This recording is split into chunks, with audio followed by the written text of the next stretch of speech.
All right, we ready? Man, I love this job.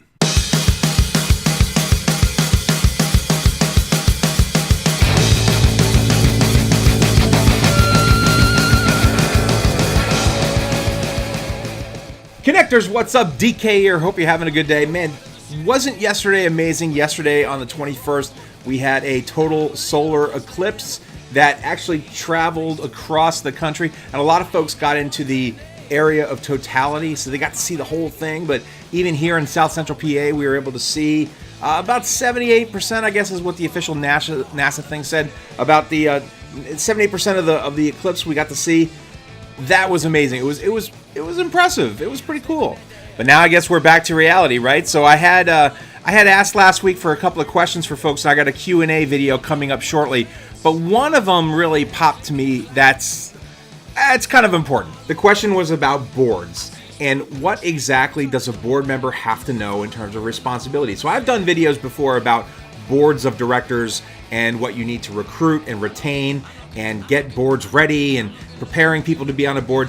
But the core question of what are the responsibilities for board membership, I think they're kind of important, so I want to go over them. There's kind of three, basically. So for board of directors, there are three basic breakdowns they need to think about: the duty of care, duty of loyalty, and duty of obedience. So let's break down each one of them.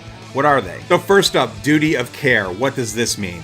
Duty of care basically is that the board make sure a prudent use of all assets is A1A number one for the organization. So what are the assets? Well, the facility, if they have a facility or building, a program shop, something like that, all the people that work at the organization, and the goodwill, the idea that the social contract that nonprofits sign to gain that nonprofit status as a company is being used to the benefit of the good of the will of the people. So it's all about the good of the order, making sure that the organization has effectiveness and sustainability. That's duty of care. Next up is duty of loyalty. What does that mean? Well, board members have to make decisions that are in the best interest of the nonprofit corporation, not in their interest, not in self-interest. So that is where a lot of policy and procedural things come in on your nonprofit for your board about conflicts of interest and making sure that each and every member of that board, when they're in that board meeting, making decisions on behalf of the nonprofit corporation, those decisions are in the best interest of the nonprofit corporation, which means they're in the best interest of striving and moving the mission forward, succeeding in the planning and organizational, and making sure that every single time decisions are made structurally, it's in the best interest of that and, therefore, the good of the order. It goes back to duty of care. So duty of loyalty, best decisions for the nonprofit and not self-interest. And the last one is called duty of obedience. What this means is that the nonprofit board of directors ensure that that nonprofit obeys the laws, obeys and acts in accordance with ethical practices, and that the nonprofit always thinks first about adhering to its purpose and advancing its mission. So the obedience on this is obedience to the purpose and obedience to the mission. So make sure you're above board, make sure you're following all the laws and statutes and things as a company needs to be doing, but also making sure that the practices, and purposes of the organization is first and foremost ethical and is following the mission, the stated purpose of the organization, driving that mission forward.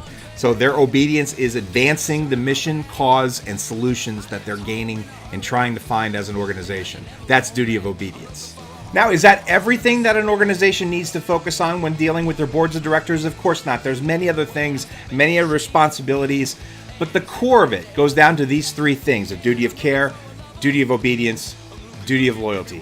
Those three things will make sure that your organization is well covered and protected by those that are representing the public, which is what is a board of directors. They are representing the larger public in the social contract that this company gets its nonprofit status because the will and good of the order is being represented by members of that good of the order, members of the community, and that's the board of directors. So if you have that going, you should have a pretty good organization and you should have a pretty strong nonprofit board. Of course, it goes without saying that the number one thing that nonprofit boards always forget to focus on is fundraising. And if they're not fundraising, they are not acting as a good board. They are not representing the organization properly.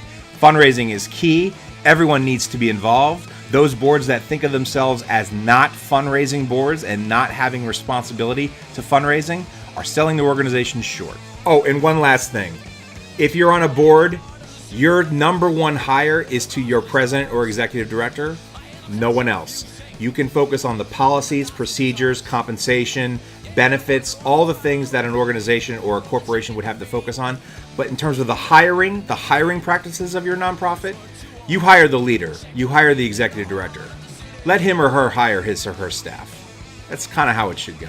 So guys, I'm going to end it there. Thank you so much for hanging out with me. I really do appreciate it. My name is DK and I'm with Connect the Dots Movement. We help nonprofit organizations and social enterprise businesses move themselves forward with mission and purpose and passion, using their values and voice to make things moving. So if you're interested in working with us or collaboration, we do consulting gigs all the time, as well as speaking gigs to conferences and seminars and board retreats. So if you're interested in getting involved with us, please email me right here, doug@connectthedotsmovement.org. I'd love to talk with you, and we can sit down and figure out what your leadership needs are, what your goals are, and what you are doing as an organization to move your mission forward.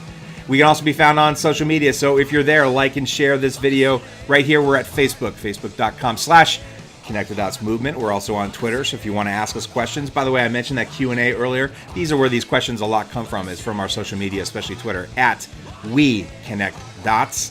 And as always, we really do appreciate you taking time and watching our videos and sharing this out with fellow nonprofiteers and people in the social enterprise space. We really do appreciate it. Once again, my name is DK. I'm with Connect the Dots Movement, and you have just been connected. See you soon.